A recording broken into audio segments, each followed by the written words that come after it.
All right, so let me run this one by you, or let Kristen run this one by you here.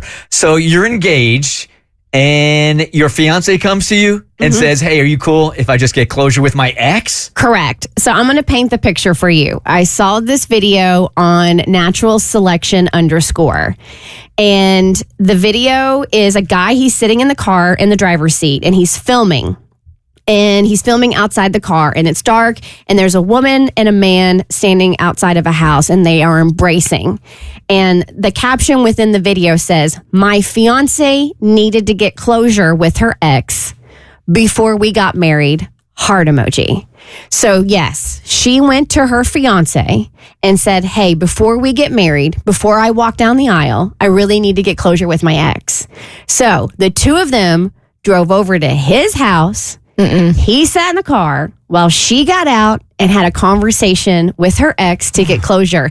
Now, this is what you're going to hear is her getting back in the car and her fiance talking about the closure. How was it, baby? It was good. Yeah? Yeah, I think it was good closure for me and for him. And hopefully we can be friends in the future. Oh, it's amazing. Yeah, I think he's going to be happy. Now we can worry about our future. I love you, baby. Love you. I'm so excited. Can I get McDonald's? Of course. Get McDonald's. All right. Where do we want to go with this? I want you to chew on this, and I want you to put yourself in his position.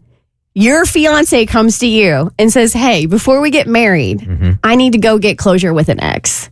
Are you driving your fiance over to the ex's house and sitting there watching them have this emotional conversation? And then your fiance's getting in the car, emotional, over said closure.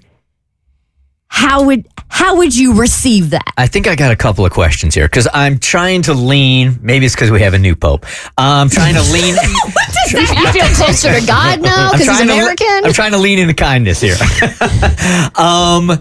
I think that should have happened before we got engaged. You think? Like if Amanda would come to me and she'd say like, yeah, she needed some closure with an ex.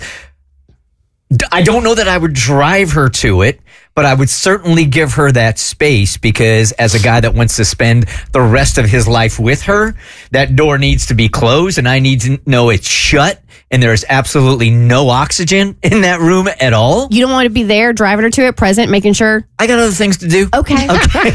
But could you imagine the anxiety you would feel for the couple of hours that she or he would be with their ex while they're closing the door, while you're waiting for them at home to see what she's going to say when she walks in the door, like, I still have feelings for him. Or it's absolute, I can't even imagine. Has anybody listening ever been in this situation? 1-855-BERT Show. Not only do you need to have the conversation before we get engaged, you need to have the conversation before you get with me. If you feel that strongly about someone to where you are sobbing about whether or not you can be friends with someone, you should have never been dating me in the first place. If you are hung up on somebody else, do not date me.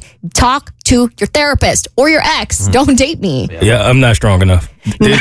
No way I could do it. It's like when you watch those shows that take place in jail, and because there's so much security, you have to close one door before you can go through the second one.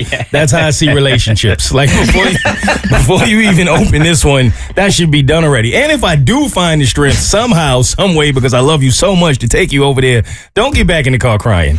Like, don't get back in the car. That's the thing for me. Down. She was so emotional. Yes. It better be happy tears. Like, you're so happy that door is closed and you realize that the tremendous mistake you made being with him in the first place. Those are the only tears. I don't know. All I got from that analogy was that you see relationships as jail. You're in jail.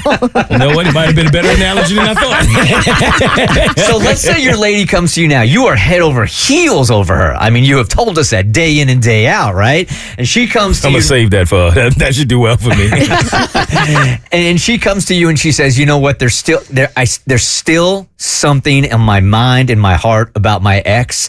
How do you feel about me having a conversation with him about just closing the door?